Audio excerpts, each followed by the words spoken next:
客家风情。 Learn about another voice and culture of Taiwan with We Love Hakka. 现在就让我们加入客家风情，一起发现客家之美。多數嘅天氣要當到客家莊，唔過介意有冇呢？當然要啊！今日就到介意師為嘅客家莊老料理來看看那全部播放白宮廟老研究一條代表客家嘅文化資產老建築。桃園, Hsinchu, and Miaoli are known for their many Hakka hamlets. But what about Jiayi? Today, we're taking you to Jiayi's only Hakka hamlet of Luliao Village.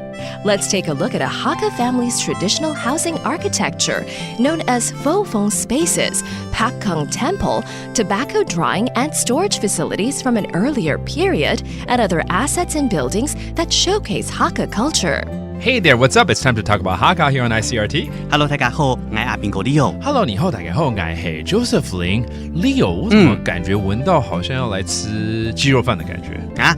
雞肉飯是不是在嘉義？嘉義啊？哦，抽啦！我聽到嘉義，但是嘉義的客家族群哦，比較少聽見你來聊，有嗎？是有的，是不是？對，有哦。其實嘉義這邊呢，它的客家族群大概還有35000多人哦，就是最近的調查哦。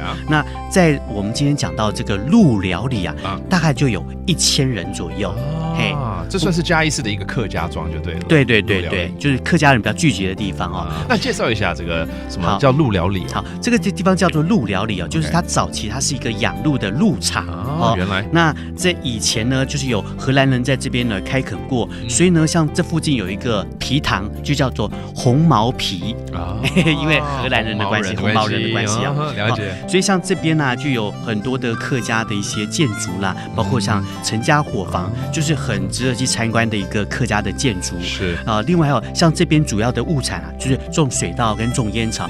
水稻那就很正常啊，大家很多人都種嘛。對。煙草種煙草就很特別了，就要有煙樓了。對，沒錯，一定要有煙樓，不然那個煙草沒辦法去曬乾，所以這個就會有煙樓的建築在這邊是看得到的。沒錯。再來呢，客家人的地區就會有伯公廟啊，對，要拜伯公，沒錯，對，有伯公保佑，大家一定可以過得平安、幸福、健康。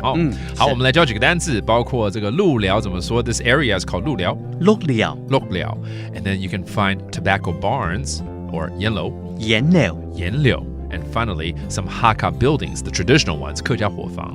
客家伙房。And there you have it, another round of Talk About Hakka as we take you to Jiayi. 什麼睇㗎？俺自say張來了。客家風情由客家委員會監製。We Love Hakka has been brought to you by the Hakka Affairs Council.